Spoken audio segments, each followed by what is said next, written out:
certainly for the Greater Sudbury Police Service.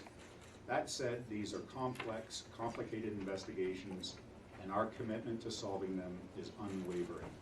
Since this tragic occurrence, our investigators have used a full array of traditional and leading-edge techniques, including following up on all of the tips and leads, interviewing countless witness statements, utilizing behavioral sciences, external investigation reviews, and DNA forensic evidence to piece together the events leading up to and following the violent attack of Renee Sweeney. Ultimately, criminal investigations are solved by forensics, evidence gathering, and the assistance of witnesses and the public. We need both. We need forensics, and we need people, witnesses and informants. In this day and age, the science of forensics has evolved, and in the technological era that we live in, we use every proven technique available in order to help solve these ongoing cases. Our shared commitment to community safety and well-being utilizes collaborative partnerships, innovation, and community engagement to enhance safety, security, and wellness of all in Greater Sudbury. Today, we're here to discuss an innovative new partnership and innovative investigative avenues that this service has accessed through Parabon in order to provide enhanced images for public dissemination. We truly believe that there are still witnesses and people out there with information that can come forward and help solve this case. I can assure you that this case remains a top priority for this service and for this community. And while much has changed since 1998, including some of the investigative team, what hasn't changed is our commitment to this case.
a.m. Two individuals later entered the store at approximately 11:30 a.m. and saw the suspect in front of the main counter. The suspect made his way to the front door of the establishment, exited the building, and began running towards Paris Street. The two witnesses then noticed Renee on the floor behind the counter, bleeding, and called 911. Greater Sudbury Police arrived. Renee had sustained noticeable trauma and was pronounced dead at the scene. The evidence from the scene indicated that the attack was extremely violent in nature, as movie racks and merchandise were knocked all over. A post-mortem examination of Renee's body concluded that she was stabbed numerous times and also had defensive wounds on the inside of both of her hands. The suspect was described as Caucasian male, in his early 30s, approximately 5'10" to 6 feet tall, with a slim build and short brown hair. On the day of the incident, he was last seen wearing metal-framed glasses, jeans, a gray hooded sweatshirt underneath a lightweight teal-colored jacket, and running shoes. Police actions. When police arrived on scene, the search for the suspect commenced immediately with resources deployed to cover the area. Short time later, a canine track revealed a lightweight teal-colored jacket and a pair of blood-soaked white cotton gloves tucked into some rocks in a nearby construction site. These had been discarded by the suspect. Based on evidence gathered at the scene and nearby, it became evident early on that this would be a forensic evidence case. In the weeks, months, and years that followed, thousands of people have been spoken with in order to apprehend this attacker, all proving negative. To date, over 1,800 persons of interest have been eliminated as suspects. Investigators have followed up on tips and leads with no positive identification of the male suspect. Suspect DNA collected at the crime scene has never been matched to anyone in the available DNA databases. We know that criminal investigations of this nature are ultimately solved by forensic evidence gathering with the assistance of witnesses and through the assistance of members of the public. Again, as reported by the chief, as technology evolves, we as a police service have to adapt to some of those innovative forensic technologies in order to expand the scope of our investigation. With that in mind, the Greater Sudbury Police Service investigators assigned to this case learned of a new and revolutionary forensic DNA analysis service that can generate a digital composite of a suspect by providing the suspect's DNA to a laboratory. As such, investigators assigned have recently sought the services of Parabon Nanolabs, known as Parabon, a DNA technology company based out of Virginia that specializes in DNA phenotyping, the process of predicting physical appearance and ancestry from unidentified DNA evidence. Law enforcement agencies use the company's Snapshot DNA phenotyping service, known as Snapshot, to narrow suspect lists and generate leads in criminal investigations. This state-of-the-art technology has seldom been used in Canada. The Greater Sudbury Police Service hopes that the snapshot generated by Parabon of the suspect in the homicide of Renee Sweeney will lead to new information and tips that will assist our investigators in identifying this suspect. Insofar as the technology is concerned, I will now pass the word on to President of Parabon Nanolabs, Mr. Stephen Armentrout, who's joining us via video link. Good morning, everyone. I hope you can hear me okay. I'm just going to describe briefly the snapshot technology and then make myself available for any questions you may have. Snapshot is the first software application in the world that can predict appearance and ancestry from forensic DNA samples. We've been developing it over 5 years now with funding from the U.S. Department of Defense. And for the past 2 years, it's been made available to law enforcement agencies as a service. Snapshot treats DNA differently than traditional technologies. Traditional DNA fingerprinting, that's called, literally treats the DNA like a fingerprint or an iris strand. It treats it as a biometric identifier only, something unique to that person. But the technology doesn't look at the genetic content of the DNA, and so it's not able to derive any additional information. Very good for matching. If you've got a database or you've got a suspect to match to, Snapshot is helpful in those instances where you don't have a match, as we do in this case. The Snapshot treats DNA like a blueprint, which in fact it is. DNA is a blueprint for building a person. And what we've done is get thousands of reference samples from volunteers who let us have both DNA samples and a collection of their phenotypes. This is everything from their eye color, hair color, skin color, etc., along with a 3D face scan. And by analyzing that with sophisticated computer software on the DoD supercomputers, we're able to identify those parts of the genome that code for a specific trait. And so then it's a matter of training predictive models that can take an unknown sample, as we have in this case, and make predictions. One of the powerful things about Snapshot is it provides confidence estimates with each one of these individual predictions. Models are built for eye color, hair color, skin color, face morphology, and freckling, along with ancestry, and all of that gets rolled up into the composite that you're seeing this morning. And with each of one of those predictions, there's a confidence estimate based on those models' performance in data that we have. And so there's a nice technique for leaving some of your data out, training a model, predicting on those unknowns. It gives one these confidence estimates.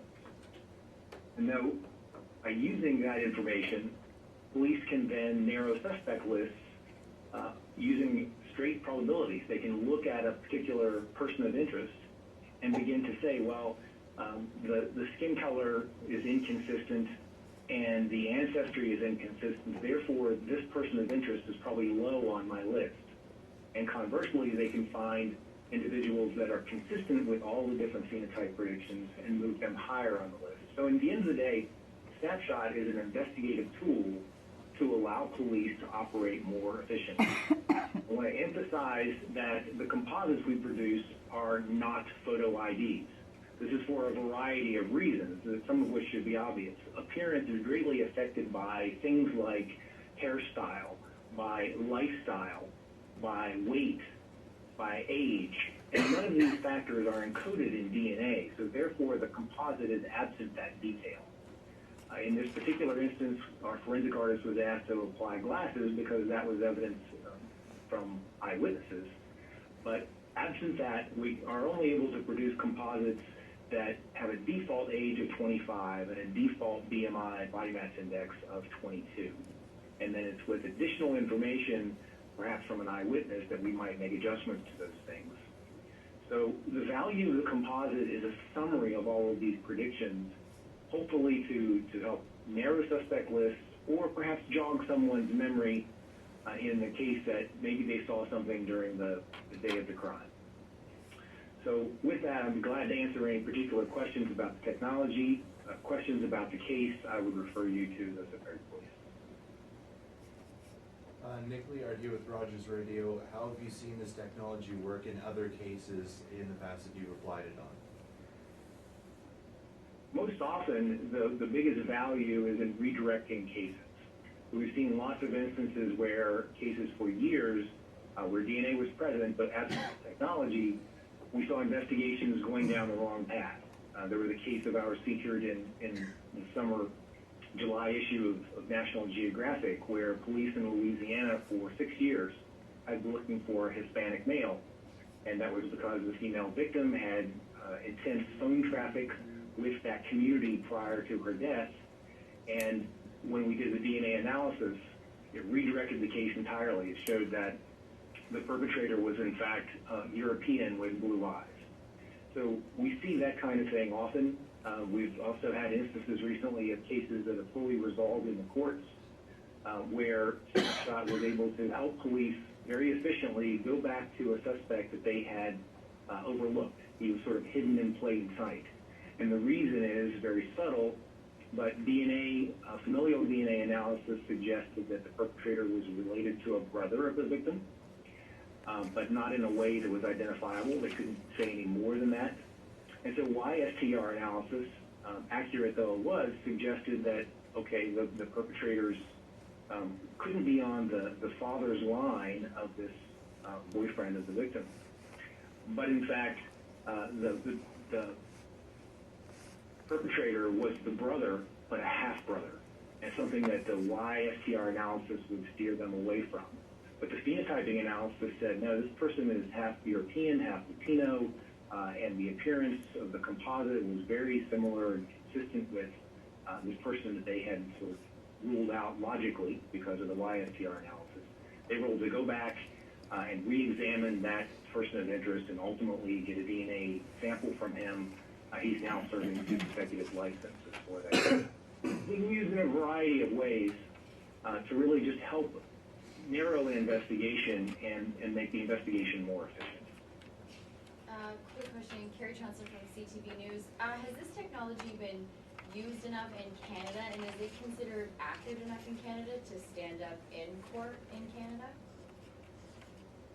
It's been used in Canada, but it's not a technology that goes to court. You know, in cases where we're involved, there exists DNA by definition. And that DNA is ultimately going to be used for positive identification using traditional techniques. Therefore, it's really an investigative tool. It helps the police, identify groups of people that they can eliminate from suspicion, helps them operate more efficiently. But at the end of the day, they still have to build a case as always. And at the end of the day, they're going to use traditional DNA analysis for positive identification that will then go to court. And what does this kind of technology cost? $3,600 per case. Has it been used in a case where the victim has been deceased for this long? In fact, we've had other cases even older. I believe the oldest case we've worked on may well have also been in Canada, and if I recall correctly, that was a nearly 45-year-old case. Carol Mulligan, the Sudbury Star. You mentioned it was developed for the Defense Department in the USA. Did you? It was funded by the U.S. Department of Defense under a Small Business Innovation Research Grant. What would they be using it for? Just curious. That's nothing I can speak to. Heidi Ulrichsen, Sudbury.com. Question for the No. police. We're just taking questions for Stephen right now. Oh, I'm sorry. It's okay. So if there's no other questions for Oh, Stephen? sorry, that 3,000 per case, is that American? Yeah, 3,600 U.S. Sorry, Caitlin, are we going to see a Yes. photo? Yeah, Okay, yeah. we might have more questions after that. You know. Okay, so we're going to reveal. Okay. And then Inspector Fossey will conclude.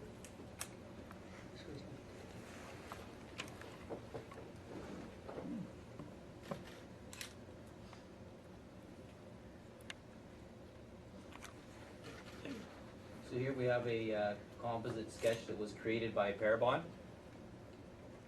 As most of you can appreciate, homicide investigations are complex. And as time passes, they become harder and harder to solve. This case is no different. As such, investigators must consistently and continuously evaluate and reevaluate evidence in order to find unique ways to move the case forward and generate new leads. As technology evolves, we must evolve. This composite is not an exact picture of the man we believe killed Renee, but it could offer clues about what he looked like back then. This composite is aged at 25 years and based on our investigation. This is a prediction of what the suspect may have looked like using the suspect's own DNA. We have learned that this man has fair skin and blue-green eyes and brown or blonde hair. The suspect's ancestry is Northern European. Northern Europe, as outlined in the report, consists of England, Ireland, Scotland, Belgium, Germany, and the Netherlands. This community still wants to know what happened to Renee. This police service wants to bring this offender to justice, and her family and her friends deserve some closure.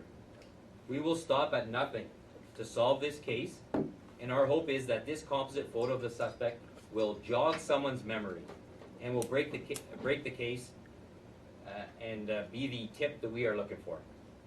Citizens with information regarding this incident or the suspect are urged to contact the Greater Sudbury Police Service tip line at 705-675-9171, extension 2320.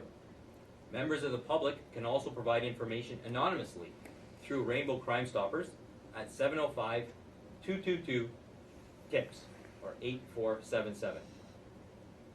I must stress that together we can solve this case. If you recognize this individual or have any other pertinent information, please contact us. Thank you for your assistance. It is very much appreciated. Merci beaucoup. So we will open up for questions. If you can just raise your hand and then Heidi, go ahead. I was just wondering what Renee's family had said about you using this new technique and I guess the hopes for finding a suspect. I met with one of Renee's family members over the weekend, and this person was extremely pleased with the efforts made and looking forward to this new innovative technique and its results. What are the differences of other composites compared to this one? How has it evolved? Do you want to take that one? Sure. The other composites, there were two other composites, and those were from eyewitnesses at the time. One was a hand sketch composite, the other was a computer composite. This composite itself is based on genetic markers, based on DNA. The other composites were based on eyewitness interpretation. So physically, how is it different? Are there any major changes that people might notice? I mean, it doesn't look exactly like the initial composites from the witnesses, but there are definitely some similarities. The face, the actual shape of the face is very similar. Mouth and chin are similar. The similarities are there compared to the initial composites. I have two questions. One, this is this suspect at age 25, and I believe you said he was in his early 30s. It's almost 20 years ago. He would be twice as old as he is there. Like, how helpful can something like this be when it's so outdated? Whoever. It's not so much outdated. What we're looking for is someone, nothing happens in a vacuum. Someone back in that time must have seen or known something. It may be something they think is unimportant, they haven't contacted us for, but what they're going to have a recall of is the person at the time of the offense. This is not a photograph of the person or an image that is progressive aged, as you may have seen on TV. It's based on the genetic markers, and what we're trying to get is as accurate a portrayal as we can of the person at that time in order to develop information from 1998. The other question I had is, what made this investigation so complicated and complex, as opposed to, was it, you know? Go ahead, sir. I don't know that it's so complicated and complex. It's been a very long investigation. We're coming up on 2 decades. It's resulted in an enormous number of tips. It's gathered a lot of attention. It's a very brutal crime at the time, and it's continued on. The evidence that we've been able to gather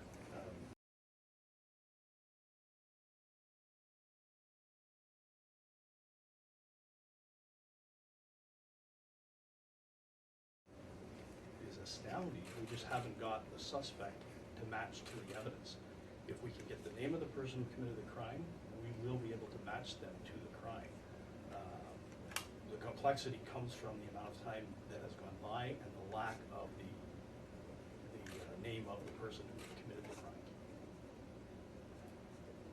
In your history with these type of cases, what are the odds that the person would still be in the region? Person could have remained in the community and never committed another offense or come to our attention or to the attention of anyone else to cause them to call a tip in, or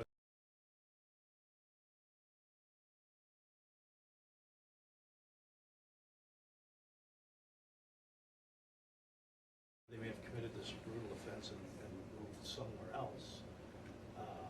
I don't know if we could really speak to the odds now. Fortunately, we don't live in a society where a lot of these types of crimes happen. Do you have any intention to use this image and bring it through a system that would give us an image that what he would look like at this moment, to try to look for him the way he would look right now? Do you have any intention to do this, to age this image? Not at this time. Part of the problem is even this image is based on estimations of age and weight. They're approximations. To age progressive is going to be even further approximations, but it's not going to show us an image of what people will recall from 1998. We're looking for witnesses from 1998 that can assist us. I think that's the key. You know, and to your question, the key is we're trying to take a community, we're trying to take witnesses back to 1998. There's a lot of assumptions in any investigation, and that's where a technique like this helps us. There's some assumptions made by eyewitness recollection that the person was Caucasian. This confirms it. There's some assumptions made that the person was approximately 30 years old. Those are assumptions. There's another assumption made that the person's still alive. And so the aging process presumes that the person's still alive. What we're trying to do is go back to 98, get the memories of January 1998, this time of year, at that time, and then investigate forward from that. How does having, I guess, tips from 1998, memories from 1998, how would that help you find the person in the present day? I don't mind taking that one. It's pretty simple. What we're looking for is a name, and from that name, then the investigative techniques try and lead us in a direction to find that person's DNA. The question that asked, is this evidence ever going to go into court? We never take this picture and as a result of this picture run out and arrest somebody. We take this picture in a direction, that direction gets us the DNA that confirms it for the time. So that's where we're really hoping the public can help us with this. Just before we move on from that, one thing we would like to emphasize with the public, and you're quite correct, we're looking for the name of a person who was in Sudbury in 1998. They may no longer be in Sudbury. When they contact us and provide information, we're also looking for information as to where the person is today, what part of the country or countries that they may have gone to. Just on that note then, could this be, like, the goal of it obviously is to put it out into the community, but could it be put out in province nationwide? Perhaps someone in Toronto or whatever knows that person or knew that person in their past. That's absolutely the intent through our media and our corporate communications section. Obviously with technology and social media nowadays, I'd be surprised if that picture isn't already out there. Chief, how reliable is a witness's memory of almost 20 years ago? I guess if it told them a name, you would have something, but I mean, I'm just thinking back in my own life to people I met and whatnot 20 years ago. I don't know that I'd... Very valid question, but Yeah. again, you know, you think back to 20 years ago, you think back to, you know, school days, and you Yeah. remember individuals and friends that you had at that time. It does jog a memory. It does look and say, that looks like so-and-so, and that's what we're hoping, because this person was in Sudbury in January 1998. That's where we're trying to go with it. Witness memory and reliability is frail.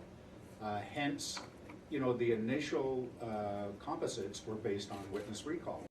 This enhances it. This takes some of what they say and validates it. It also eliminates a lot of other potential suspects from cultures that are eliminated as a result of this DNA. What led police to this? I mean, were you that stuck in your investigation that you were, you know, Googling phenotype DNA? Were you aware of this before? What led to this point? Well, I don't think we were that stuck, but I can tell you that our investigators take this investigation seriously. And when Detective Sergeant Toffley and Detective Sergeant Weston approached me, they literally were looking around, talking to members of other agencies, and looking for that spark. And when this came across their desk, they did some research on it and brought it forward. So I think it's based on the good work of our investigators, who are just not saying we're at a dead end and we're stopping here. They're saying, how do we move the yardstick forward? So I give all the credit to Sergeant Toffley and Sergeant Weston for that. Because this case is almost 20 years old now, and Sudbury hasn't had a lot of cold cases like this, how much of your resources are dedicated to solving this crime? We have a good number of resources dedicated to solving this crime. We've never not had any resources assigned to this since January of 1998. And does it fluctuate? At times it does, based on other incidents and cases and caseload that's coming in. But absolutely, it's moved through the hands of many investigators, as outlined by the chief, and that in itself sometimes poses a bit of a challenge with getting investigators back to where they should be. But we've made a dedicated effort to keep these investigators on it for a consistent amount of time, and clearly based on today and on the anniversary date and getting this composite out, we are prepared. So investigations like this are nimble and flexible, and it's based a lot on the information that comes in. If we've got information that's actionable, then we put an entire team on it. At times where the information can be progressed by a single investigator, then it's progressed by a single investigator. But I think I want to really say this the word cold doesn't mean uninvestigated. There has never been a time since 1998 that the investigation hasn't moved forward and investigators haven't looked at new tips and new investigative techniques. And this really highlights how investigators keeping their eyes and ears open to techniques going on around the world can bring it back here and apply it in Sudbury. Were any, I'm sorry, I forget if you said this, but were any of you involved in the original investigation? I was involved Yeah. just in the first week. In the first week? How does something like this, I mean, it must just haunt anybody. Well, I'm sure it haunts the whole department, but anybody who was, I mean, I remember it like it was yesterday, you know, when this happened. How does that affect you? There's an investment on the part of everyone that was ever involved in this case in the hands of the pastor. So it's a case that we would like to bring closure not only to the family and to the community, because this case affects everyone in Sudbury, but also for the investigators, present and past, retired and current members of the service that work with this. You can see a commitment of an entire organization. Look around the room. You know, people in this organization are invested in it. I can tell you one of the first questions I got when I came into this organization was about this investigation. New eyes looking at the investigation. How do we keep it moving? You know, I can't overstate the priority that this investigation has for this community and certainly for this service. I just want to ask, are there any further questions for Stephen? No? Thank you for joining us, Stephen. Thanks, everyone. If you have any further questions, you can contact me via email. Thank you. Are there any further questions for the panel? So where will this go now? You will be sending it out via social media, obviously, news release. I mean, the whole worldwide policing system, does it go out that way? That's correct. Well, it's going to be on the World Wide Web, so. Oh, yeah, but I mean. Absolutely. Where it goes is we have a tip line set up as we speak that's being resourced with officers with a tip sheet and a set of questions, and we're waiting for the phone to ring. At one point in the investigation, we were given a number of people who had been brought in for, I believe, DNA testing. Are you able to give us any numbers on that? Yeah, we've eliminated, based on numerous techniques, in the area of 1,800 persons. Of those, between 1,400 and 1,500 have been eliminated by DNA. The other couple through other means.